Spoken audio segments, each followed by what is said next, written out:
Might slide over. Hello, everybody. Mike might slide over, and we might do a show today. Yeah, we might do a show. I actually got to go get this link up on my Telegram channel. So just you do your introduction, and I'll go get my link and Sure put it up. thing. And one of these days, two things Mike is going to coach me up on. Number one is how to get the RTMP thing with Rumble going so that we can stream on Rumble. The second thing Sure. is where exactly I insert the spiral arm of the Milky Way galaxy. But broadcasting to you live from the Milky Way galaxy, the spiral arm of the Milky Way The galaxy. Orion spiral arm. The Orion spiral arm of the Milky Way galaxy, the solar system, planet Earth, North America, the United States of America, east of California, thankfully. My name is Brian Engelman, and this is Thursday, October 10th, 2024. This is the Strictly Football Show, powered by the Unhappy Hour. How are you, everybody? Thanks for joining us. This is Mike Bara. You might have seen him on TV. You might have read his books. You might check out all of his shows. He does several shows. He does Toxically Masculine Tuesday, every Tuesday. And it's been, we've been covering some heavy subject matter. I don't want to say it's been fun because it's been pretty brutal. Blake, Wally, and I have been reporting on the ground in North Carolina. There's lots of stories, there's lots of concern, and there's lots of devastation and destruction down there for sure. But check Mike out on all of his other shows. Mike, where's the best place for people to find you and what you do? Well, I think actually it would be mikebara.blogspot.com. Just go there or just type in Mike Bara into Google. That should be the first thing that comes up, and it's got links to all the different shows I do and videos. And you can also find me on Telegram, on Mike Bara Chat, and on Twitter X on @MikeBara333. And seahawkboymikeb is another Twitter account I have, and Facebook and Instagram, Mike Bara333, all that kind of stuff. So those are the places. Just my friend Mark Z last night really was going on about Telegram, and I just there you go. There's a kitty. Yeah, there's a Detroit lion, and I like Telegram, and I built an audience there really quick. It's amazing, Brian, when you're not suppressed by Googlepedia, how quickly you can build a following on different platforms that don't know who you are. It's shocking how quick it is. Yeah, it really is. It's so weird. You can see just on a brand new Rumble account, you can have a reach into the thousands right off the bat. And then you check on YouTube, the same exact content, except you have many more thousands of followers and millions of views over the lifetime. It's like, I don't know, 42 views, 42. Yeah. And you're like, and then you're like, really? And then, even Twitter X is still compromised by the algorithms. Look, I think if you counted up all 9 of my previous Twitter accounts, I probably had 100,000, followers at some point. And I've been stuck on about 3,000, 3,200 for over a year. And it's like, I put stuff out and I check the interactions and it's like 80. And I'm like, so why is it that all of my followers don't see my tweets? Why is that, Elon? And please don't tell me that there's free speech on Twitter, because there isn't. If you're suppressing certain accounts that go against the grain, and I don't blame Elon 100%, because nobody can be, you can't know what each and every content moderator is doing on his platform. But boy, when they find out, they ought to just fire people and make it very public. Yeah, but Elon's had this for a couple of years. He's an engineer. He said he wasn't buying a social media company. He was buying a crime scene. I've heard that quote, or maybe it was misattributed to him. Either way, but like, at some point you open up the cabinet where the IT departments before you have been, and it's just a rat's nest. It's plugged at green wires, yellow wires. You got the things sparking in the corner. At some point, you just unplug everything and rebuild. There's still phantom code. Oh, there's phantom code. Bullshit. Like, he had to have re-engineered this whole thing by now. 70, 80% of their staff rebuilt it. As an example, I referred to Kamala Harris as Kamswala Horus in a tweet, and I got flagged and suspended for 12 hours for, I don't know, violent content or something like that, or being hateful speech. And I appealed, and I know a human being reviewed it, and they still kept me suspended for 12 hours. Now, I didn't lose my account, but that puts me on some libtard suppression list.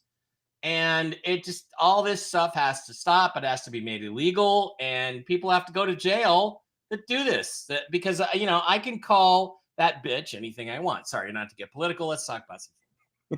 Yeah, there's issues. There's definitely still No, it's fine. issues. It's fine. Everybody that knows me knows that you can't go 5 minutes without getting into politics. But look, I think some things are worth talking about, and I think especially the things that are being suppressed need to be talked about a little bit more. Yeah, if we can't make a fifth grade joke, you make fun of somebody's name in a fifth grade way, like Yeah. this is insanity. I'm old enough to remember when the internet was an awesome place, and everybody said what they wanted to say, and you kept Oh my about God, the day.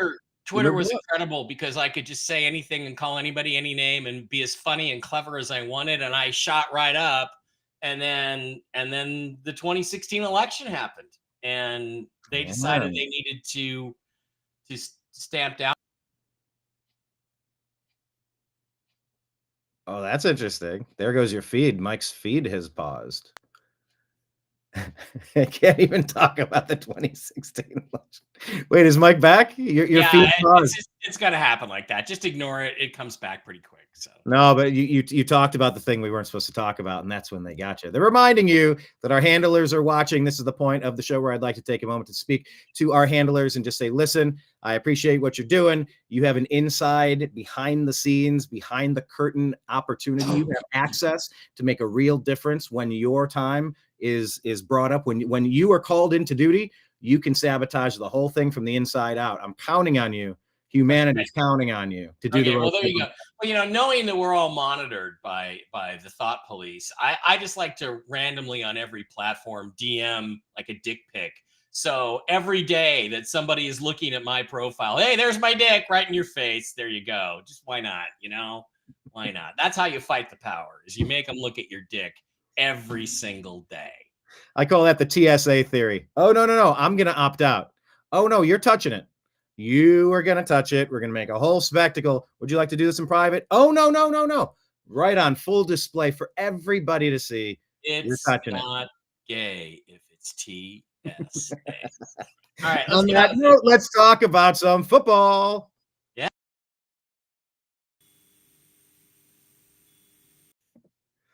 All right. Well, last week, I mean, where do we want to start? I guess we'll talk about our picks because we always make our predictions on who win what.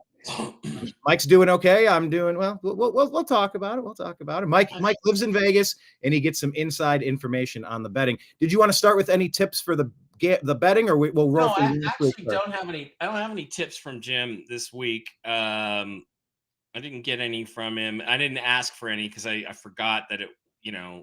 I just didn't get any, so I don't have any particular tips. But if I should get a text, I think Jim's probably crashed by now. He and his wife Regina, they used to work graveyard overnight in Vegas for the police department. So they have a tendency to go to bed about 3 a.m. and sleep till about noon. So I don't think we're going to get any special betting tips this week. All right. Well, maybe on X. You'll put it out on X if you. I will do that. As a matter of fact. And by the way, special thanks to Mike. Thank you for doing the show at a different time today. We've been on the road in North Carolina, and we've been traveling all over the place. So we're squeezing in the show on the right day, maybe just a unique time today. We try to stay 5 p.m. Eastern time when possible. But let's jump into the scores from last week. Let's start with this one: Buccaneers, Falcons. This was a Thursday night game, and we got a heck of a game. Baker started off with 3 quick first half touchdowns, and then Kirk Cousins, when you looked up at the end of the day, more than 500 yards throwing, and he hits Kadarrell Hodge, former Cleveland Brown, in a long touchdown pass, beating the Buccaneers. So now the Falcons and Bucs are 3-2. What did you learn in this game? Well, if I was the Tampa Bay owner, and I forget who it is it still the Glazers? I think I'd start putting out a $5,000 bonus for anybody who actually makes a tackle on the Tampa Bay defense, because that was ridiculous. So we say it's a great game because it was 36-30. That's not necessarily a great game. It's great to have a game like that once in a while, but I prefer balance. I'm just as happy with a 17-16 game that's hard fought to the end as I am a 36-30 game. I thought the defenses were both pretty terrible. But one of the things you have to say is the Atlanta Falcons, they are tough. They are resilient. Kirk Cousins is a leader. He won, this whole thing. There used to be a time when he had not won in prime time. He had not won a game in prime time That's for right. like Yeah. 7 or 8 years of his career. Now he's like 5 out of the last 7 or something like that. So he seems to have gotten that monkey off his back. And it just shows what a smart, efficient quarterback he is. And his guys did their run after the catch. They, that the last touchdown in overtime, nobody tackled. Nobody even tried to tackle the guy. It's like, oh, I'm just going to throw it over the middle for 9 yards, and then the guy's going to run another 45. We call that the Tim Tebow against the Pittsburgh Steelers playoff. Yeah, or the Geno Smith special, because 50% of Geno's yards this year are throw an 8-yard dump off pass, and the guy DK or Tyler Lockett or somebody turns it into an 18, 20, 30, 40-yard gain. So, I deplore the lack of defense, and on Todd Bowles' side, I'm surprised by that, because he's a very good defensive coach. He's a good man. One of the few coaches that I actually root for because of some of the things he said over the years. Like, why do you keep talking about me as a black coach? Why can't I just be a football coach? I gotta love a guy like that. I root for him. But it was a fun game, an exciting game, and 2 quarterbacks played really well. Tampa should have won it.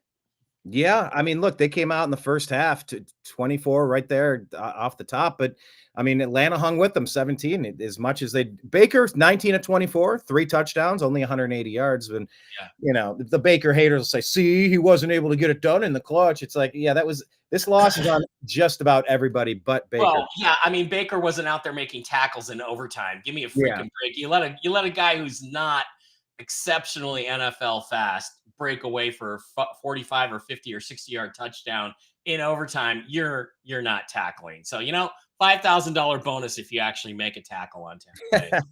The other thing I want to say about the Falcons is, I used to have that game for the Seahawks marked as a win at the beginning of the season. I don't think that anymore. I think the Falcons are a lot better than anybody expected.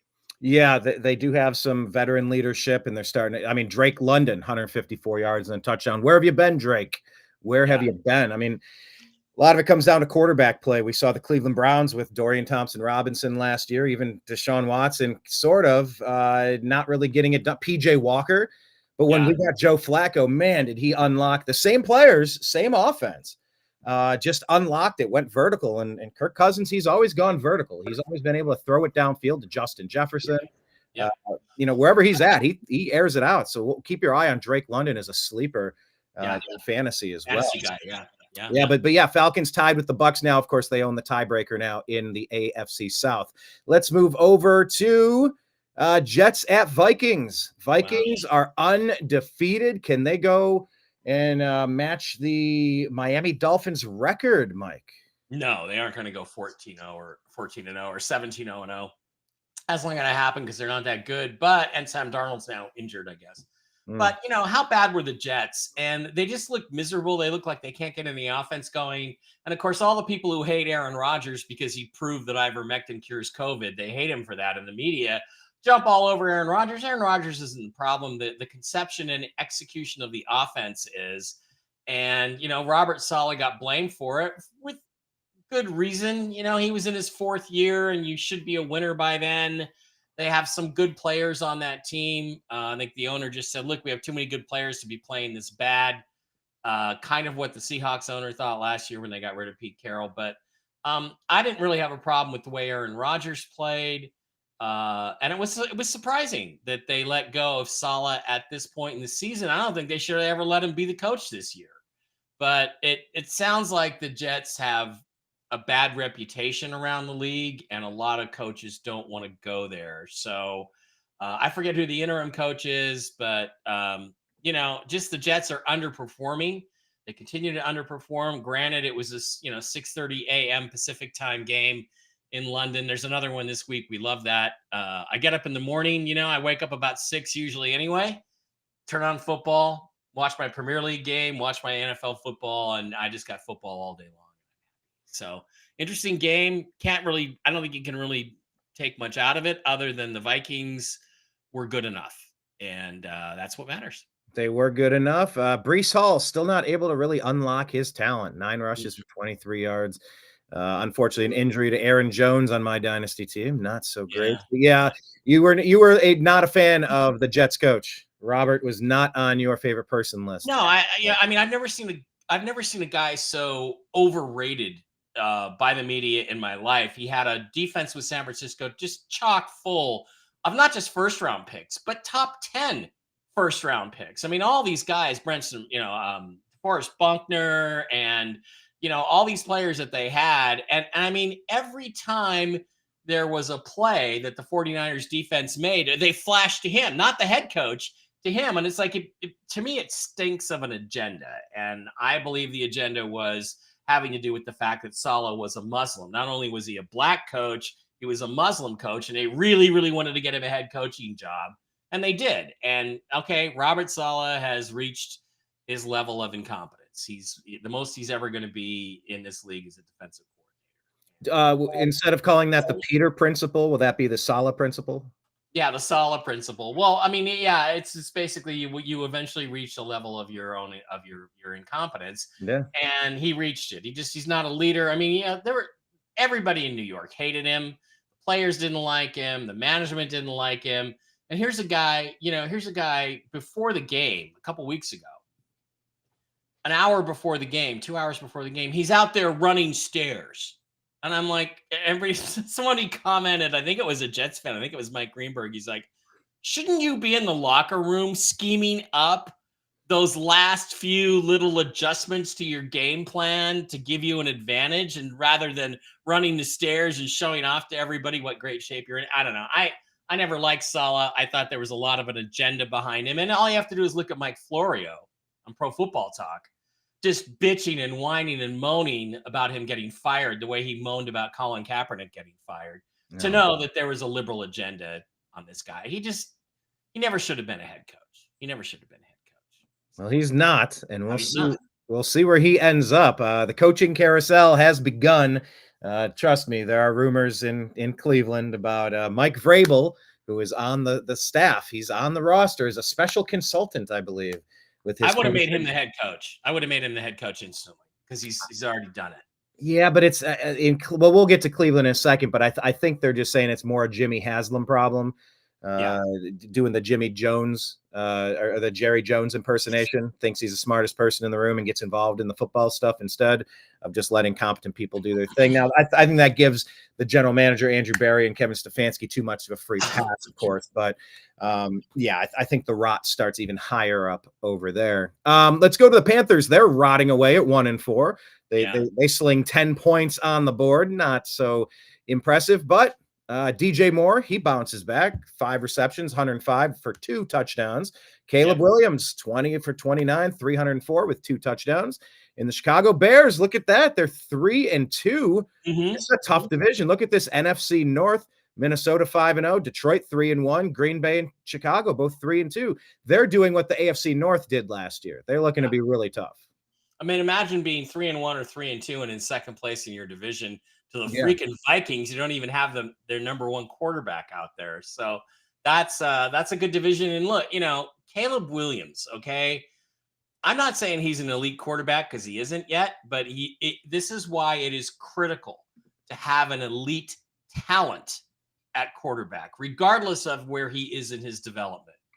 Because Caleb Williams isn't that good yet, but he's going to be good, and he can make plays that regular dudes can't make. And that is finally starting to show through. He's got a good rapport with DJ Moore.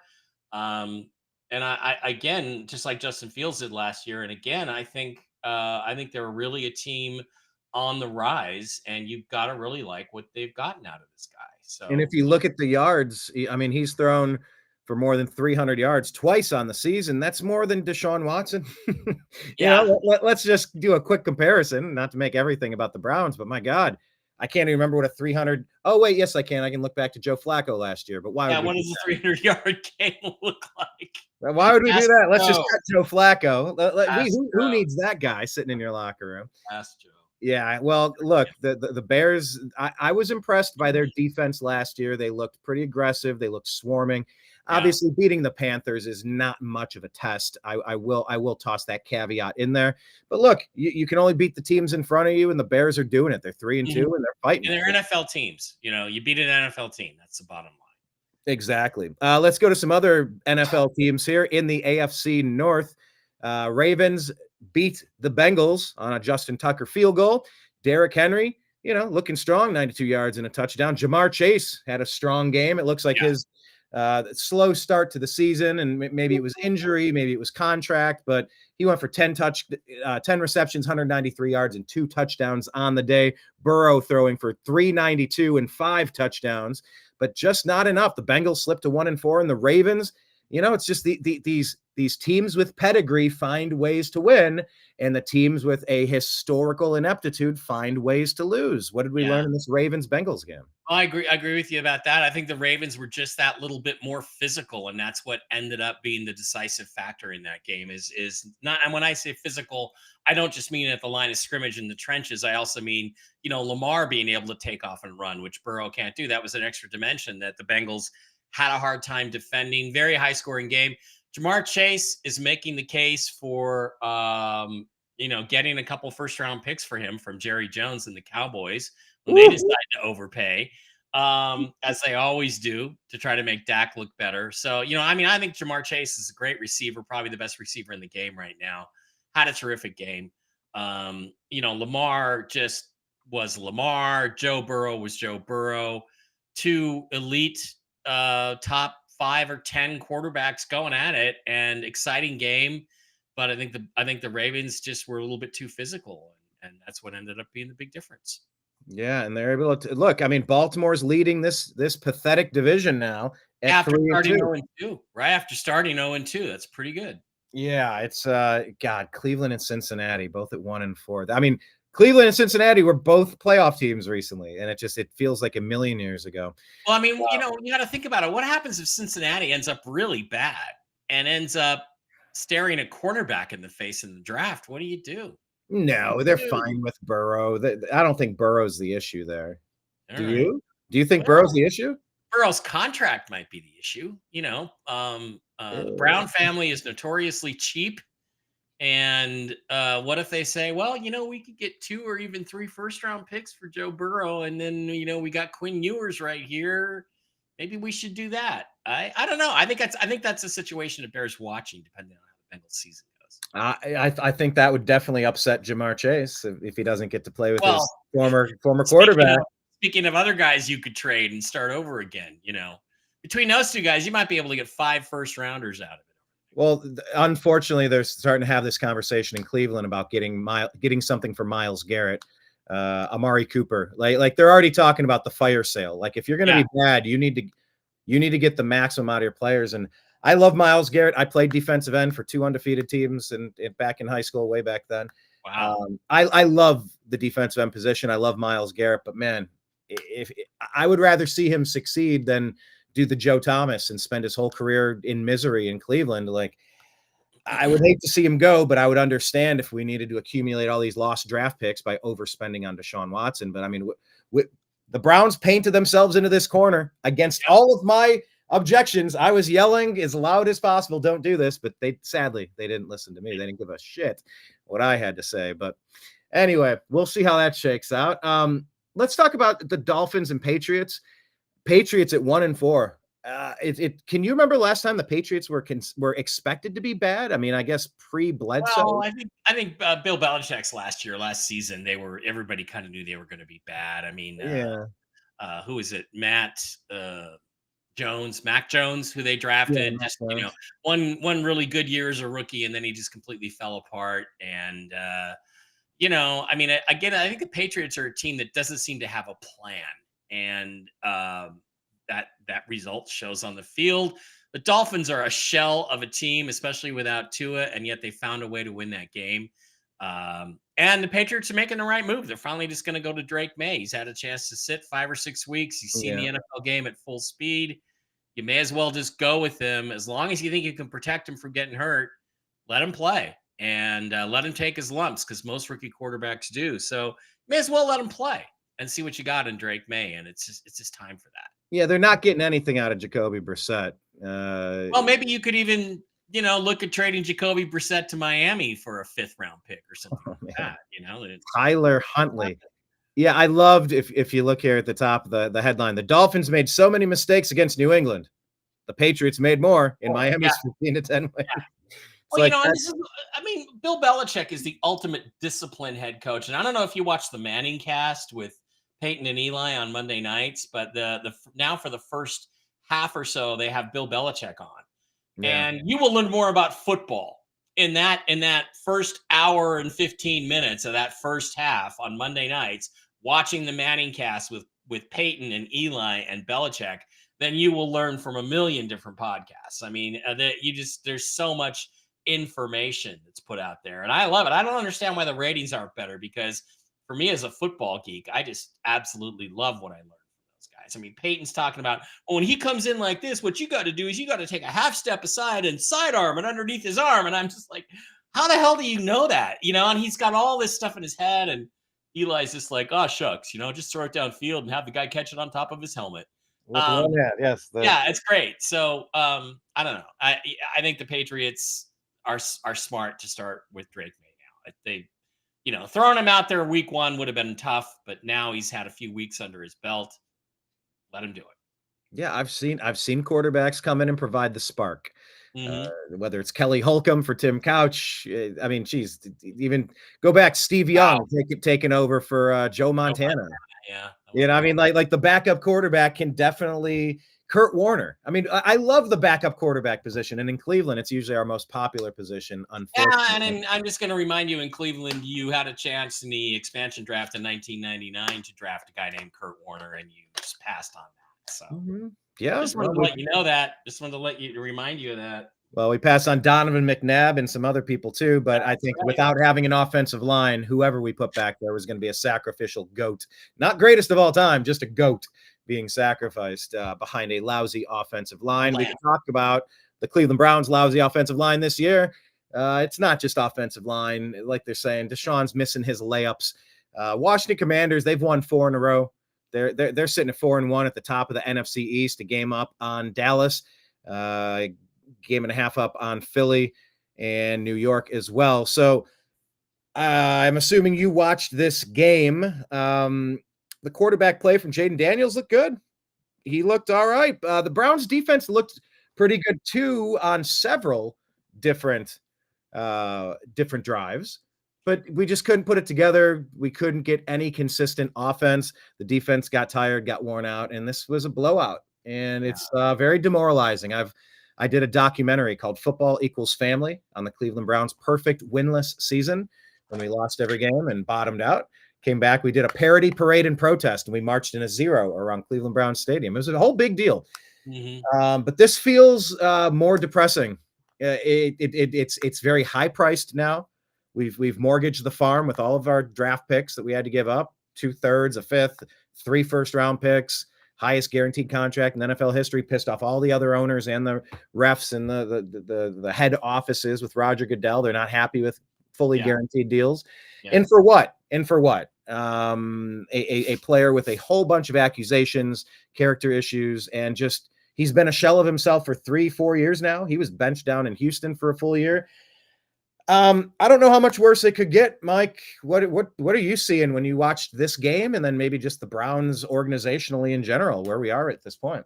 Okay, so the gap between the two teams was at the quarterback position. The gap between Jaden Daniels and Deshaun Watson was measured in astronomical units, AUs. It was huge. And Jaden Daniels' playmaking ability, his confidence, how relaxed he was, how certain he was of where he was going with the ball, how much time he had, in spite of Myles Garrett. And when he got pressure, he was able to move around and make plays.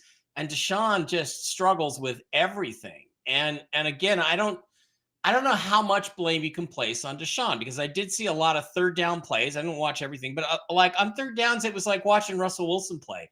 I mean, he takes 2 steps back and there's 4 guys right in his face. So a lot of that is not his fault, but at some point, the elite quarterback has to step up and show his elite talents. And we talked about this last week. I don't know what's happened to Deshaun's talents. I don't know if it's physical injuries or confidence, but the marriage just doesn't seem like it's working. The relationship is not working. We're not having sex anymore, honey. We may as well just go our own separate ways. It ain't working. And the thing is, like, if I'm the Browns owner, what do? I like Stefanski. I don't know how you feel about Stefanski, but I've liked him. I think he's a good coach.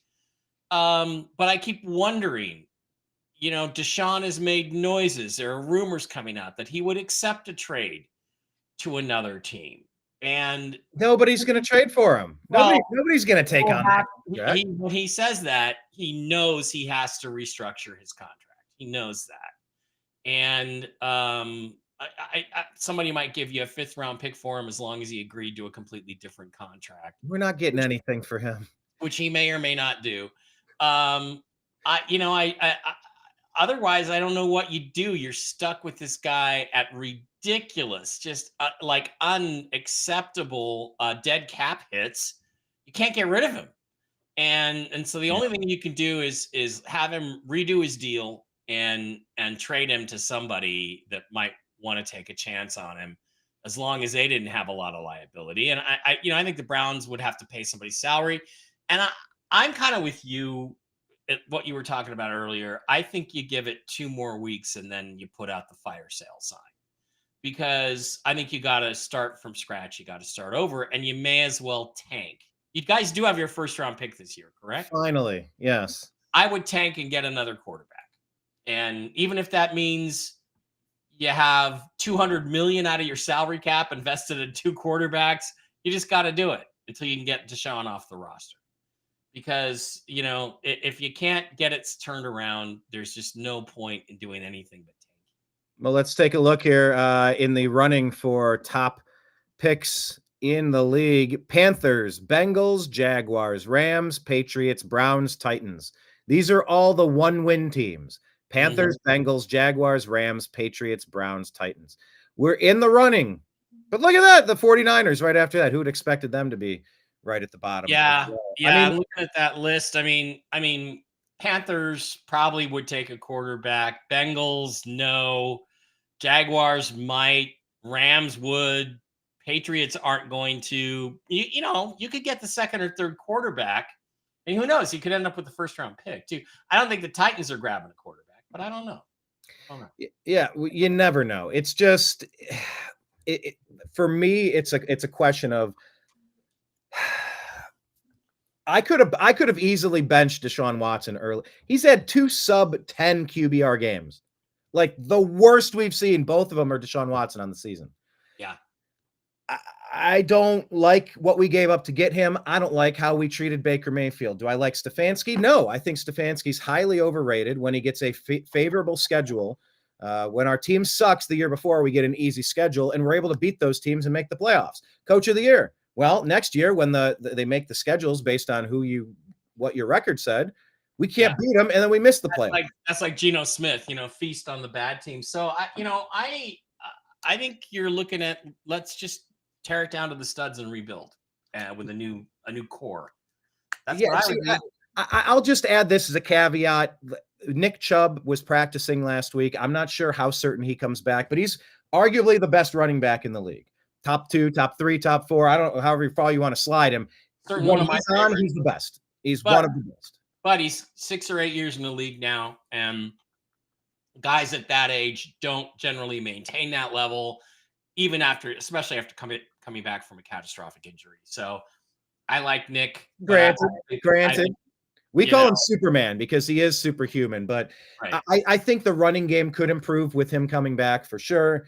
I see a demoralized team out there. Yeah. I see a big mess. Well, I hear Robert Saleh is available. All right. Yeah. We'll see about bringing him in, but yeah, Browns stumble into their 1-4 start. If I was the owner, I'd do whatever I could to just tear it up and start from scratch. Yeah, the owner's the problem, though. The owners who drafted Johnny Manziel, the owners who pushed for this trade, the owner needs to stay out of the football stuff. Not necessarily, because if I'm the owner, okay, and we have the 2nd overall pick in the draft, and there's 3 or 4 top 10 or 1st round considered quarterbacks in that draft, and my GM and coach come to me and say, we want to draft Saquon Barkley with the 2nd pick in the draft instead of Josh Allen or even Sam Darnold. I'm like, no, you're fucking not. You're drafting the quarterback because we need the quarterback. So there are times when an owner needs to step in and stop the insanity. Seattle is a prime example um, of stopping where the insanity needs to be stopped. But you have a woman owner who doesn't understand football, doesn't know when to step in. But yeah, the owner should not be running the day-to-day operations of the team and making every football decision. But sometimes the owner does have to step in and say, yeah, I don't think so. I don't think so. It was the Seahawks owner that stepped in and said, "Oh yeah, we need a quarterback, so we're going to take Dan McGuire over Brett Favre." Hey, let But me bring in somebody from the group real quick. Let me turn this up. Let me see. Holly, can you hear me? Oh, hold on. I'm not hearing you. Let me turn up. Where's the volume? Oh, the volume's up all the way. I cannot hear you. Darn it. I want to get her take on the Bengals. She's one of the biggest Bengal fans out there. Hang on one second. I got it. I'm not getting your volume. I really wanted to get your take on the Bengals. One more try. She's just giving a thumbs down. There she is. She's your take on the Bengals. Show us again. yeah, tell us. Thumbs down. They suck. Yeah, It's all sign language from here. Just yeah. All right, we'll try to bring you on another time when we can get your sound coming in. Sorry. Bengals. Yeah. Here's the Bengals. Brian did this the other day. Yeah. Yeah, anything awful. That's the summation of the Bengals and the Browns for that matter. Yeah. All right, sorry, Holly. I would have loved to get her take on that because she's super Bengals fan. Anyway, let's talk about Colts and Jaguars. Obviously, teams looking for their franchise quarterback. Trevor Lawrence, hey, look, on his birthday, just does pretty well. 2 touchdowns, 371, gets the big win.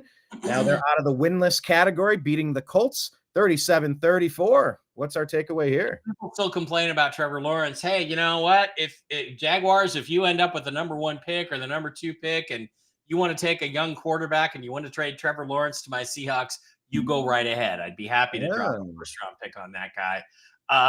He might not have the intangibles that you need to be a Super Bowl champion in terms of leadership and masculinity and all that.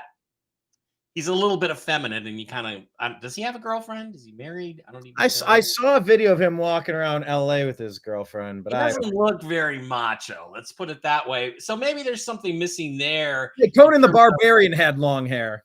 Yeah, and Samson from the Bible had long hair. Yeah, in terms of Paul Stanley of Kiss.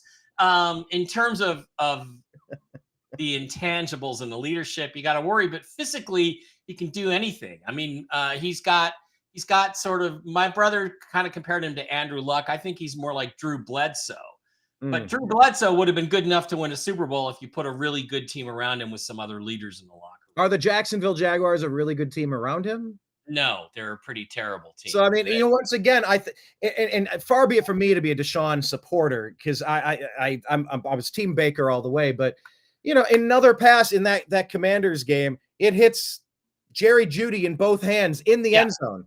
And it goes off of both hands. That's a touchdown that adds to now it's not quite as miserable. Last week, there were 2 touchdowns. Ask Russell Wilson about that because Russell Wilson's lost about 6 touchdown passes the last 2 years in Denver to Jerry Jeudy that were dropped. So I mean, like not good. Some of it can be blamed on quarterback, but it's organizational. That guy in Jacksonville with the dastardly Dan mustache. Todd Khan, yeah. I'm a fancy man. I tells you, a fancy man. Yeah, he looks like and my cane, my monocle. Who was the villain in Rocky and Bullwinkle? I don't know. Stanley. What was his name? I don't know. It wasn't Dastardly Dan. That was a no. But anyway, you look up Rocky and Bullwinkle. While I will. I'm getting to that. Move on from the Colts and Jaguars. But by the way, just I'm gonna give kudos to Joe Flacco again. 359 yards passing, 3 touchdowns, 121 quarterback rating. Boris Badenoff. I forgot. Boris and Natasha. Badenoff and Natasha.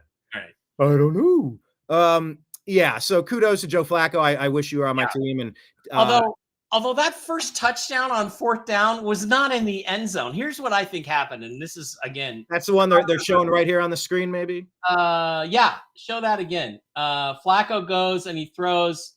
That ball was not in the end zone because there's a better angle from the side. There it is. All right, here we go. Yeah, that ball was not in the end zone. Not when he had control of it. Yeah, it was like feet in the end zone. Okay, It's now over I've the got the impression that I'm line. outside the end zone. But I'll tell you this: it was a girl referee who called a touchdown, and they aren't going to overturn her for anything. So I don't know. Maybe that last angle, I might be a little more inclined to say it was a touchdown. But it was a 4th down play. That was a big deal. Joe is efficient. He got the job done. He falls into that Geno Smith, Kirk Cousins category where you can't exactly say he's a game manager because he can go deep, but he also, he just efficiently gets the job done. Yeah. And he's got a Super Bowl ring, so he's a winner. I know. Well, as Donald Trump said, Joe Flacco is elite. Joe Flacco is elite. Did you ever see that clip about Joe Flacco is elite? Flacco, he's elite. I'm working on my Trump. Yeah, I know. They're eating the dogs. They're eating the dogs. They're eating the cats. Then you got to do the big sniff. You got to go. They're eating the cats. Okay. Well, they're eating the Bills. They're eating the Bills down in Houston. The Houston Texans improved to 4-1, defeating the Bills. They're eating the Bills. They eat them the best. Beat them by 3. And look, the Houston Texans pick up where they left off last year, a playoff team. By the way, Holly was able to type in. She says the Bengals make me want to cry. So yes, that's Holly, the explanation of the thumbs down. We're sorry that you have to cry, Holly. I know. Try being a Seahawks fan, or you don't even have Joe Burrow. Try being that. You have a Super Bowl in your lifetime. You have that. That's true. Not this one. This is the one we threw away. Pete Carroll threw away. But yes, instead of ran away with, you threw it away. What do we take away from this? 59-yard field goal as time expires. Just a good game between two very evenly matched teams, two good teams that may, if they get hot, they can make a Super Bowl run and beat the Chiefs in the playoffs if that's allowed to happen.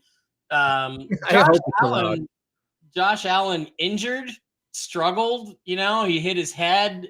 Looked like there was a problem there. Had an off game, but you got to give some of the credit to the Houston Texans defense and CJ fucking Stroud. Again, the guy, Seahawks in 2023, they got the 5th and the 20th overall pick. They've got picks in 2024. They've got two second rounders. They've got a second rounder in 2024 and 2025. They had all the juice. I'm like, the Bears are selling the 1st round pick, jump from 5 to 1 and go get my guy, CJ Stroud. And I was honest before anybody knew CJ Stroud was as epic as he is. I knew he was good. I didn't know he was this good. That's who I'm taking. That's this thing where I'm the owner. If I'm the owner, Brian, I'm stepping in and I'm fixing the team by doing that. But to be fair, the Panthers offered more than you could have offered anyway. No, that's not true. We had way more to offer than they did. Did you really? No, they only had the 9th pick. They didn't have another 1st round pick. We had 2 first round picks. But they gave him the first the next year as well. Yeah, we could have done that too. What are we going to lose out on? Byron fucking Murphy, who's got like 5 tackles in 5 games, is injured the last 3 games. Oh boy, we're not gonna win without Byron Murphy. I mean, he sucks. And we had 2 second-round picks. We had way more to offer. So you would have gone all in on a Deshaun Watson type of deal for CJ Stroud. You have to, because that's the only way you get the elite quarterback. And now the Houston Texans are going to be Super Bowl contenders for the next 10 years, and the Seattle Seahawks are not. So anyway, I think it was just not Deshaun Watson. CJ Stroud being CJ Stroud. I got my Houston Texans quarterbacks mixed up there. Yeah, I know. He carried them. He carried them to the win. He made it through a few bad throws, but he ultimately carried them to the win, and that's why you have a guy like CJ Stroud on your roster. Well, the Broncos have a guy like Bo Nix. Look at this. Another 34 points from the Broncos, beating up on the Las Vegas Raiders, improving to 3-2 on the season. 2 games back of the Chiefs, but in a very respectable spot there in the AFC West. What do you take away from this? Patrick Surtain's 2 interceptions helping the efforts. I think it's going to I think the Seahawks and the Raiders are going to reinforce by the end of the year that if you do not have an elite quarterback, you don't really have a serious chance to win much of anything, no matter how good the rest of your roster is. And the Raiders roster is not very good. But Gardner Minshew was awful. Aiden O'Connell was awful. Who do they have to go to after that? Nobody. Bo Nix, 1st round pick, played a solid game, not a lot of yards. Yards are a fantasy stat. They don't win football games. 2 touchdowns, no interceptions, 117.2 quarterback rating. Bo Nix is coming. Bo is going to be the future there. And, he was efficient enough for them to win. And the Raiders are just a mess. They're a mess. I think by the time the Steelers come here and I go watch Russ maybe down here at Allegiant Stadium, 25 minutes away, I think I'm going to be able to get them Raiders seats really cheap. Russ might end up playing this week. We'll see how that shakes out. That game's coming up here in a second. We'll talk about it. Yeah, I mean the Raiders found a way to beat the Cleveland Browns, but yeah, I guess when you're having a Brown, never go full Browns. Never go full Browns. But yeah, the Raiders were able to get that win against us. Let's talk about Cardinals 49ers here. Cardinals somehow got a win against the Niners. I mean, the Niners were preseason favorites to maybe go back to the Super Bowl, and they're struggling at 2-3 on the early part of the season. They're both tied at 2-3. What did we learn in this game? Well, I have an odd feeling they'll be 3-3 and in first place in the NFC West at the end of the night tonight. But they're playing. This is what happens when teams lose the Super Bowl, Brian. It takes a lot out of you physically. You have to play 20 games as opposed to 16 or 17 or 18 that other teams play. It wears you down. It beats you up. And in reality, you end up with a hangover, and they're experiencing that hangover. They got a lot of injuries. It's tough to stay healthy. And I think that they just didn't quite have enough to pull away. They had a couple of opportunities to pull away from the Cardinals. They didn't do it. And the Cardinals didn't quit, and they kept fighting, and Kyler Murray led them back. And, now they're tied. So good for them. It was a fun game, and not surprising because teams that lose the Super Bowl historically, more often than not, don't even make the playoffs the next year. So, and it's a different sport, but it's just a reminder when we talk about the greatest of all time in all sports. I bring up LeBron when we talk about basketball. We can dislike him as a person, but I think his game, 22 years at peak, he's gone to every Olympics. He's been to even the times he doesn't win the 4 NBA championships, he's dragging inferior teams to lose in the NBA championships. The extra miles on his wheels are just, it's something you can't even fathom. So when you start talking about greatest of all time, the durability really makes a difference. Yeah. All the extra games, all the extra energy, the mental output. The 49ers have a good roster thanks to all those high first round picks they got when they sucked. But the reality is, they got very lucky with Brock Purdy, the last pick in the entire draft in 2022. And look at what a great quarterback he is. But he ain't Mahomes. And, they got lucky. They had a very injury-free run last year. They had Christian McCaffrey for pretty much the whole season, which is not his history. So as a result, I think that now it's just the chickens are coming home to roost. Well, chickens coming home to roost. The Packers, Jordan Love came back. Yeah. All right. So how about that? They're coming back home to roost at quarterback.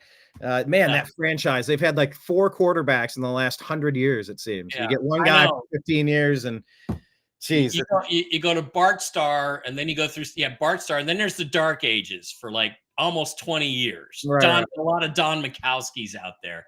But then you get Brett Favre, and then you get Aaron Rodgers, and now you got Jordan Love. And I got to say one thing about Jordan Love. He played well. He got them the victory. But that interception out of the end zone, I mean, if Will Levis had done that, the entire NFL media would have been crucifying Will Levis. And Jordan Love has a lot more time in this league and a lot more experience than Will Levis. And that was an inexcusably stupid interception. And it just gets me about how unfair the media is sometimes on these guys. Jordan Love is still learning, but he has such great physical tools. Oh, absolutely. So the Packers, I mean, they're staying alive at 3-2, like we said. I mean, that's good enough for last place in the NFC North. Well, great coaching job. Great coaching job by Matt LaFleur during those couple of weeks when he didn't have Love and he had to go with Malik Willis. Terrific coaching job. To beat any NFL team with Malik Willis is huge. And that means you're really doing a good job. Any thoughts on their receiver? They sent one of their receivers home. Was Romeo Dobbs? Yeah, Doubs. Yeah, Doubs or Dobbs. Yeah, that's a problem when you have a guy who's a problem in the locker room. You got to get rid of him. So, Oh, maybe the Browns can trade for Deshaun Watson. Well, straight up. Romeo Dubes for Deshaun Watson. Straight up. Yeah. How about it? I think I would take that trade. Yeah, that's I an don't think interesting anybody else story. would. One to watch. Yeah. So anyway, that's something to keep your eye on. Obviously, we're talking about the Raiders. Devontae Adams, rumors are he wants to be traded. Amari Cooper saying he wants to be traded. Yeah. You're starting to see a month and a half into this season, as things are settling into chaos, people are just saying, I want out. It's like the college NIL transfer portal has worked its way into the pros now. They're like, oh, right. We want a transfer portal too. I want more trades. I want the Chiefs to be able to go out and get DK Metcalf or Devontae Adams. I want that to I would like to see the trading deadline extended to Thanksgiving myself. I'm okay with that. There's so many injuries. It's such a physical sport. And when you got to tank, you got to tank. And when you're all in, trade some assets and go all in. I'm kind of okay with that too. I really am. Let's talk about a game you might not be okay with. Your Seattle Seahawks dropping to 3-2, getting a lesson from Danny Dimes, just like the Cleveland Browns did earlier this year, as the Giants beat the Seahawks 29-20. What did you learn on this one with this late touchdown and a blocked kick? The word that comes to mind is exposed. And, Seahawks Twitter is a delusional place. Geno Smith is elite. This is a really good team. We have all these great players that we drafted since we traded Russell Wilson. Look at all these great players. Guess what? Out of the 5 or 6 first and second round picks we got for Russell Wilson, we have one guy who went to 1 Pro Bowl. Okay. John Schneider, the general manager, is a fucking clown. He doesn't know what he's doing. He doesn't know how to build football teams. He's drafted some good players. He has not drafted a single great player. Devon Witherspoon is doing nothing out there. They spent the 5th overall pick in 2023 on a nickel corner and didn't take a quarterback. That's how fucked up the Seahawks thinking is. And it's, again, speaking of things coming home to roost, we have a good coach. I think Mike Macdonald's a good coach. Having said that, he got out-coached this weekend. The Seahawks came in with a bad attitude. Their attitude is like, well, we're only playing we lost to the Lions last Monday, but we're only playing the Giants this week. Well, guess what? The Giants showed you who they were. And Daniel Jones, this McDonald likes small, quick linebackers who can cover receivers and cover ground and make plays. Well, Daniel Jones is what? 6'3", 6'5", 230 pounds. Well, guess what? When he didn't have anybody to throw to, because we have a pretty good secondary, he took off and he ran over our linebackers and safeties like they were Lilliputian nickel corners. I mean, he ran over them like he'd run over me. I'm sorry, Lilliputian? You were pulling this out of like the yes. I feel like this is Gulliver's Travel, Lilliputians, little itty bitty people. I think this is from like the Dennis Miller Weekend Update Rolodex of interesting references. To make excuses and be fair, the Seahawks had 5 days to prepare. The Giants had 10 days to prepare. They took advantage of that. They exploited all of our weaknesses. They saw where our problems were. Their running back, Tyrell, can you go back up? Tyrone Tracy, 129 yards. He ran up, around, and through us. And it was interesting because the Seahawks drafted a guy named Zach Charbonnet in the second round 2 years ago.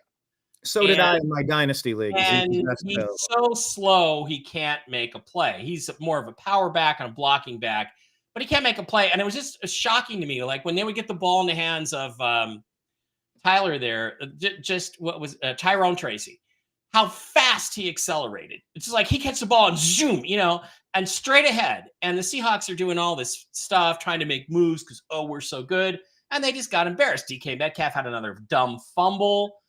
The problem is the Seahawks, I think, are going to be in a position around the trading deadline where they should be selling off to get more draft picks because they don't have a quarterback who can lift them up when the chips are down, which they were this week. But they can't do that because their salary cap is so screwed up that they can't trade anybody. Even if they wanted to, they'd be $10 million over the salary cap if they traded anybody that anybody would want. So we're a mess right now. And this was a trap game. This was a game the Seahawks should have won based on our assessment of talent. but they got their butts kicked. So now, in order, Brian, to make up for that, you now have to pull off an upset in a game you should not win to get back to even, to get back to where you ought to be in playoff contention. And I don't know where that comes from. I don't think it's tonight, because I think the 49ers need this game after losing to the Cardinals. They need this game more than the Seahawks, and they're a better roster, even with their injuries. There you go. That's a preview of the pick section. Yes, you got taken apart physically, and Ken Walker, one of our best offensive weapons, touched the ball 5 times. Yeah, you didn't give. I was looking at that because I was playing him. I got some injuries. I think Isaiah Pacheco's down, so I was playing Kenneth Walker. Come on, five rushing attempts in the game. Yeah, and I think he might have had 1 pass reception. And again, this is a function of they've got an offense where we want to spread it around. So he actually had seven receptions for 57 yards. Yeah, they threw the ball to. No, I don't think that's right. It's showing 7 receptions from Kenneth Walker on 8 attempts. Charbonnet had 5 touches. So those are 5 more touches that should have gone to Ken Walker. And I think Walker was nursing a bit of an injury. They were balancing it out a little bit. He's always injured. It's like, dude, if you can't play, then get off my freaking team and let's go find a guy that can play, like Nick Chubb, who played basically every game for the first 6 years of his career. I don't know. I just think we got exposed with the weaknesses. Teams are basically saying we're going to take away the run and make Geno Smith beat us. In the last 2 weeks, he has not been able to do that. So we'll see what happens tonight. All right, let's talk about 2 3-2 teams. Yeah. This is like a flashback to the 70s when these were the powerhouse matchups of the Cowboys and Steelers. Dak Prescott, Jalen Tolbert, last second touchdown, 20 seconds on the clock. Cowboys come from behind to beat the Pittsburgh Steelers 20-17. And of course, now they're going to be asking who will be under center for the Steelers moving forward. Some of the plays not being made by Justin Fields and Russell Wilson's health coming back. I'm wondering if they're going to make a change, but let's talk about Cowboys beating the Steelers here, Mike. What did we learn? Well, give credit to Dak. He got the job done at the end of the game when he needed to. He made the plays he needed to make, and you got to give him credit for that. 352 yards. The interceptions were bad, but, Dak picked them up. Did he play like the highest paid player in the league ever? No, but he played good enough. And Cowboys got a win they desperately needed. Steelers lost the game they had right there to win. But the problem, again, you put your finger on it. They're not productive enough in the passing game. 131 yards out of 15 completions. That's fine. But Russ, unless Russ has fallen off a cliff physically, which I do not believe he has in terms of his arm strength and stuff, Russ is going to get you more than that. And I think they have to play Russ this week. I really do. And Tomlin made some indications like, I'm not real happy with the passing game. Yeah. And look, I love Justin Fields. I wanted to love him. I wanted to get him in this offseason, but we have to face the reality that he just doesn't produce in the passing game, and we don't exactly know why. Yeah, I think one of the ways Deshaun Watson's been described is similar to how Justin Fields is being described. Third down, inability to get the third down conversions. They're missing layups. There are opportunities that are, if you watch the All-22 or whatever, you watching the footage, there are plays to be made. It's not, the line deteriorated. This and that. No excuses. Like on film, like the play is schemed away. There's your first down, and he doesn't see it. He doesn't trust it. He doesn't know to make the reads. Right. He does see it. He doesn't pull the trigger, and he doesn't have an excuse. He's not 5'10" like Russell Wilson. He's 6'3", so he can see over the line, and he just doesn't get the ball there. And we don't know why, because we've seen him throw the rock, and we know that he can do it when he wants to. But just you got to pull the trigger, Justin. You got to pull the trigger. He eclipsed 300 yards once in last week against the Colts. We'll see who they go to at quarterback. I'm guessing it might be Wilson, but look, the Steelers are 3-2. They're not bad. They're in actually tied with Baltimore. Lost out on the tiebreaker currently, but they're at the top of the AFC North. I mean, do you break it up? Do you mix it up? We'll see what Tomlin decides to do. All right, final game from last week. This one, Saints now, Derek Carr, they lose the game and they lose Derek Carr. I think they're going to their rookie heading forward now, but a resurgence for Kareem Hunt, former Cleveland Brown. Good for him. 5-0 Kansas City Chiefs. They double up the Saints. What did we learn here? Well, the trick with Mahomes is you have to pressure him up the middle. You have to hold your outside ends. You don't want him to get too wide because he'll cut through the lanes. You got to get those two guys in the middle, or even send a third guy to push that pocket back in his face. And every time they didn't do that, they allowed a running lane. He escaped and either made a play with his hands, throwing the ball with his arm, or made a play with his legs. That's why he's so difficult to defend. And the teams that are successful get that pressure up the middle. Saints just didn't seem to have the personnel to do it. Derek Carr is back to being Derek Carr, and now he's injured. And the exciting thing for me about this is there was a guy that I argued, look, the Seahawks need a quarterback. Let's go get Spencer Rattler. Let's get him in the 3rd round or the 4th round or the 5th round. We had 4 chances, actually 5 if you count the 1st round pick, to go get Spencer Rattler. And they were all like, oh, well, there's these character issues because he did a reality show when he was 17 years old. Oh, yeah, I'm really going to hold that against the guy. And guess what? He's now going to be the starter. He's jumping over the number 2 active quarterback, the backup quarterback who was, I forget his name. Hayner. Yeah, he's jumping over him. They're going to start him. And I'm excited to watch that performance because I believe in Rattler's physical ability. I think he had 1st-round physical talents. We'll see if he's got the awareness. He seemed to show that in the preseason. If he's got the pocket awareness and the smarts to be a big player in this league. And if he does, I am going to humiliate Seahawks Twitter on this account the next 10 freaking years. So I'm excited about the Saints. I'm excited for them to get into their new era. They're doing it the smart way. They drafted a guy and now they're going to play him. And let's see what happens, because I think the Saints are showing us that's the right way to build your football team. So let me just make a point on Patrick Mahomes while we wrap this up. He's 6 on the season, 6 touchdowns, 6 interceptions, 55.8 QBR. He's not lighting it up. No, well, they have receiver problems. They have receiver problems. There's no question about that. Now they've lost Rashee Rice for the rest of the year. Travis Kelce has been distracted by the Taylor Swift. Taylor Swift must have cut his hair, made him grow a mustache. She's sucking the soul out of him. He's falling off. So the Chiefs are going to have to go get 1 or 2 receivers at or before the trade deadline to make a difference for them this year. But look, 5-0 is 5-0, right? Maybe they're going to find out, look, we only need Mahomes to be Mahomes on 3 or 4 plays a game. And the defense and the special teams will take care of the rest of it. That's what I think we're seeing for the Chiefs. They're as long as you got Andy Reid. There was a play last week, and I remember in the game where a guy just gets wide open over the middle, like nobody within 25 yards. And I'm like, Andy Reid is the best in the NFL at scheming guys wide open. And I don't know exactly how he does it, but all I know is Seahawks offensive coordinator Ryan Grubb, study the Chiefs film and figure out exactly how Andy does it and start doing it yourself.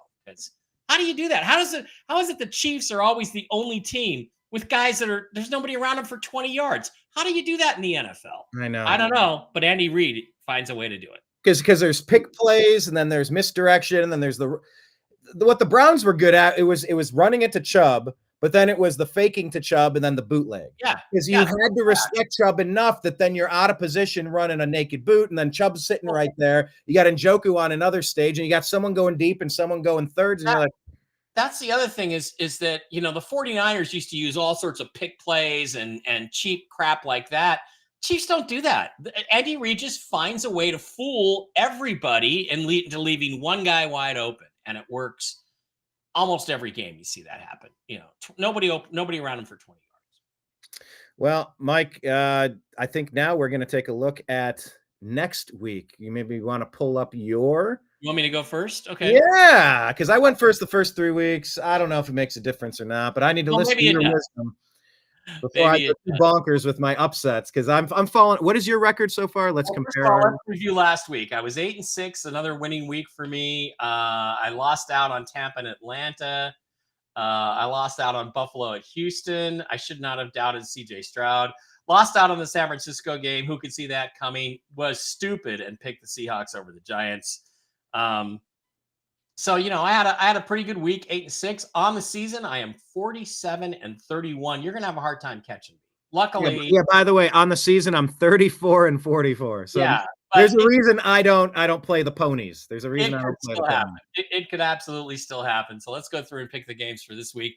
49ers. I like the 49ers over my Seahawks. I think the Seahawks have a lot of problem. The only way the Seahawks win this game is this is their third game, by the way, in 10 days. Third game in 11 days, 10 days. They played Monday and they played Sunday. Now they're playing Thursday. Yeah, third game in 11 days. That's too hard. I think the 49ers come in here and beat us because unless Mike McDonald has that game, where, we screwed the pooch last week, we gave the game away, and now I'm going to come up with a coaching masterclass and figure out a way to steal a win that we shouldn't get over the 49ers. Unless he comes up with that tonight, I don't see how the Seahawks win, because when you come down to, even Steven on their injured roster, they still have more elite top 5 or top 10 players than we do. I'm not sure the Seahawks have a top 10 player at any position. And then it comes down to who's got the better quarterback. 49ers do. I think the 49ers win this one. Jags got their first win at Chicago. Chicago's better. Caleb Williams is going to shine. I think they're going to beat the Jacksonville Jaguars at home. Arizona at Green Bay. Tough game to call, but I think Green Bay is playing really well. I'm going to take the Packers. Cleveland at Philadelphia. I'm sorry, Brian. I want to pick your Browns, but I just can't. I think Philly gets it on the right end of things. I think they get to 3-2. And I think they drop you guys to 1-5 because I just don't see Deshaun producing anything. Houston at New England. Drake May's first start. Houston takes advantage. They go to 5-1. They beat the Patriots. Tennessee at Indianapolis at Tennessee. I want to say Baltimore Colts, but it's Indianapolis. If Anthony Richardson plays, it's Anthony Richardson against Will Levis. Richardson's better. This is the game nobody wants to watch this week. I'm just going to stick with my guy, Will Levis, who I believe in, who I wanted the Seahawks to draft in 2023. I'm going to say the Titans are going to pull that one out. Tampa Bay at New Orleans. Wow. I want to pick Spencer Rattler and the Saints.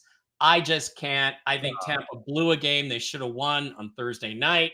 They've had 10 days to think about it. I think they come back on the road and beat the Saints, who are starting to fade. Although I do think this is a close game. I think Baker outduels the rookie Spencer Rattler. And by the way, I can't compare anybody better to Baker Mayfield than maybe Spencer Rattler. I think you're going to see a couple of clones of each other out there. Redskins in Baltimore. Wow. Can the Redskins, and I'm going to keep calling them the Redskins, can they keep it going on the road, but basically at home because it's the same area at Baltimore? Jaden Daniels versus Lamar. I'm taking Lamar at home. I think they drop the Redskins to 4-2. That's a tough call. The Broncos over the Chargers. Chargers are struggling. Bo Nix, Justin Herbert. I think Justin Herbert makes a comeback and they upset the Broncos at home. Oh my God, that's this weekend. It's the Steelers. It's this weekend. If Russ is going to start, I'm going to go to this game. I got to get tickets. I like the Steelers over. I'm really glad we did this show. You had no idea. I thought it was later in the season. I'm shocked. Okay, I know where I'm going to be on Sunday. I'm going to be at Allegiant. Atlanta and Carolina, you got to go with the Falcons. I think they push it to 4-2. They're looking really good. Detroit at Dallas. Detroit's better. I'm going to take Detroit with the upset on the road. Bengals and Giants. I got to like the way the Giants played. I like the way Daniel Jones played. I got to stick with them. I don't think the Bengals are good enough. Sorry, what was your girl's name? Julie? That was Holly. Holly. Sorry, Holly. I just think the Giants are physically a little too tough. And Buffalo at New York. Wow, the first non-Robert Saleh game. Bills. Go Bills. That's it. Bills. All right. There are Mike's picks. Of course, I am 34-44 on the season. So this is where I turn everything around. I'm going to go opposite day. I must be logged in to pick games. I'm logged in. That's how I got here. Yeah. Continue. Are you sure? Hold on. Refresh. Yeah, no, you can pick. You can pick. There you go. You're ready. Yep. There we go. I'm taking Seattle. Look, they're 2-3 for a reason. Something's off there. I think it's the Christian McCaffrey factor. And I think playing in Seattle is always difficult. This is Yeah, going to be a anymore. big matchup. I'm picking your team. We're going to Yeah. go with that. All right. I kind of hope you're right. I know.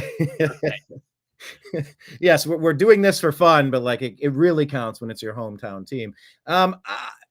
I am gonna pick the Jacksonville Jaguars here over Ooh. Chicago. I'm not sold on Caleb yet. I know he's had a couple of moments, but I'm not sold yet. I think Jacksonville's just had a rough start. I liked what I saw to Tank Bigsby, another player I drafted in my dynasty league, filling in for You Chad. think Caleb's head's going to get big after last week and he's going to throw a bunch of bad interceptions or something? Is that what you're thinking? He's had a bit of uneven quarterback play rookie year so far that you would obviously expect out of somebody's first couple months in the league. Yeah, I'm not sold on him at all yet. Okay. You know, prove me wrong, but there's still a lot to be gathered from his the grading that I'm going to give Caleb Williams. Right. It's far from in concrete. It's very fluid at this moment. And I think Trevor Lawrence has been getting a bit of a bad rap.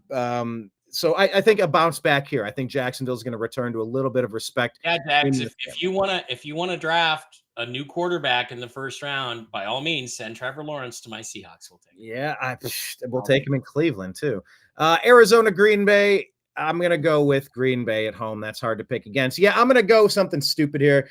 I'm picking the Cleveland Browns. I know everybody's down on Watson and nobody dislikes him or the trade more than me. But I don't see us being that far away. I don't understand what the problem is. We are dangerously close to all of the wheels falling off the vehicle at once and us just sliding. This is why you're losing to me, Brian. This is why you're losing to me, because you go with your heart rather than your head. Yeah, but look, I've been starting Jalen Hurts in my dynasty leagues, and he's been far from the player he's been for the past 2-3 years as well. That Philly team at 2-2 is not super impressive. Kelsey makes a huge not having Kelsey makes a huge difference on their offensive line, which has been their strength the last 3 years. Very true. Although I will add that Saquon Barkley over there is a nice addition. I've been liking what I'm seeing there. Yeah, and I'm not saying my earlier comments about Saquon. I'm not saying he's not a great back. I'm just saying you don't take a running back with the second overall pick when there's quarterbacks around. Yeah. Yeah, ranking the positional needs, of course, running back has not been in the top 10 as much lately for sure. Houston, you just got to go with that. The Patriots are in rebuild mode. Ooh, Indy, Tennessee. I'm going with the Colts, whether it is Flacco or Richardson behind. Did they officially name, is Richardson back, or they're not certain yet? I don't think that they've said anything yet about which guy it's going to be. Yeah, Flacco's been unleashing that offense, kind of bringing them back, getting some consistency back there. And I think that's a very beatable team. So I'm going to go with the Colts. What an upgrade at backup quarterback for them, for Flacco over Minshew. I mean, Minshew's okay, and he can be streaky, but man, Flacco is a big upgrade back there. Absolutely. Flacco is elite, as Donald Trump once said. Baker over Rattler. He's elite. He's elite. He's elite. Guaranteed. Okay. I'm going to go contrarian as well in this one. Like I like how you kind of pointed out, this is almost like a home game, and the Redskins haven't been good for a lot of years, but I watched a pretty solid team. And you were talking about the comfort factor. I was going to say it, but I didn't want to interrupt you earlier about the difference between quarterbacks watching Jaden Daniels versus Deshaun Watson with the Browns. Yeah. Even the running out of bounds plays, Jaden Daniels had a much firmer grasp of where the sideline was, what his speed was, what the defender's closing speed was, who else was coming. He just had this nonchalant way, and that you can act nonchalant when you're comfortable and knowledgeable and you know what's going on. And so confident. Reminds me, his confidence level and his relax reminds me of Russell Wilson as a rookie. It's just like, I know what I'm doing here, and you just go do it. See, and that's what I saw out of Baker Mayfield at his best. I saw a very comfortable player that knew his progressions. We also saw some lousy play out of him, but a lot of that was injury related. Yep. So I'm going to go for the upset here. The two quarterbacks play, I think they're very similar in some ways, although Daniels doesn't like the comparisons to Lamar. I think there are some similarities. You can take my 0.99999 pure silver coin and flip it on that game, really, because I don't know who's going to win. Hopefully it's another AFC North team losing, because look, as bad as the Browns are, we're not that far out of it if we can get a string together, and we have talented players. Like you said, how many top 10 players do the Seahawks have compared to how many top 10 players do the 49ers have? The Browns have some really good, talented players. Yeah. I don't get what's happening. I don't fully understand, but I until we're mathematically eliminated, I kind of feel like, so you're telling me there's a chance. Yeah. So you're telling me there's a chance. I'm just going to go for it. I'm picking Washington in this one. Denver's on a roll, and they're at home. They're mile high. And this Los Angeles team, I mean, it's a soft team. It's a soft city. It's weird going and playing in Mile High, and they have some momentum behind him. Like you said, Bo Nix, he's starting slow, but he's getting the job done. He's making some plays. It's a soft team in a soft city. That's pretty clever. I would have thought Harbaugh would have toughened him up, but not yet. He's got to get new players in there. Yeah. Yeah. What maybe when yes. So I'm going to go with Denver on this one. I'm also going to pick an upset on Vegas. I don't know who is going to be quarterbacking in Pittsburgh. I don't know that it really matters. They're not getting a ton out of their running game. They're not getting a ton out of their passing game. Raiders beat us once already. They found a way to snatch a victory from the jaws of defeat. They made it happen. They got a little bit of luck, sure, but I'm going to go with them. I'm going to say that the Steelers are not the 3-1 or the 3-0 team that they used to be. They're not even a 3-2 team. I'm going to say they drop this one and fall to 3-3. Atlanta, Carolina. Something about Carolina. I want to keep picking them, but I won't, because I got ground to make up, and that would be silly. On this one here, I'm going with not the little head. What's that? Think with the big head, not the little head. Yes, I will. And I'm going to pick Dallas here. Dallas at home. I know that the Lions are probably a better team. Yeah, but it's a road game.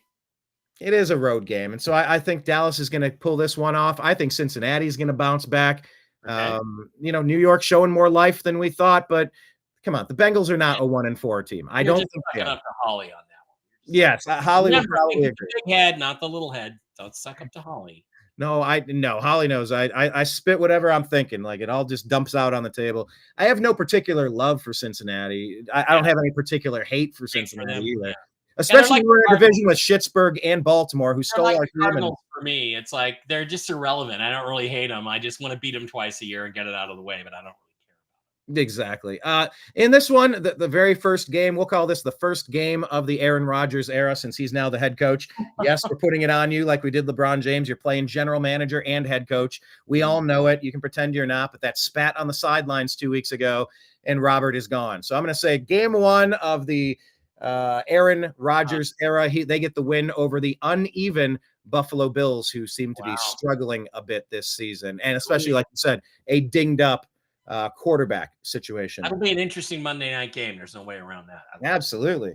All right. Well, then we're going to wrap up Strictly Football here today at a special time. Thank you so much, Mike. Tell anybody any last thing where you want them to follow you, any upcoming shows, what's going on.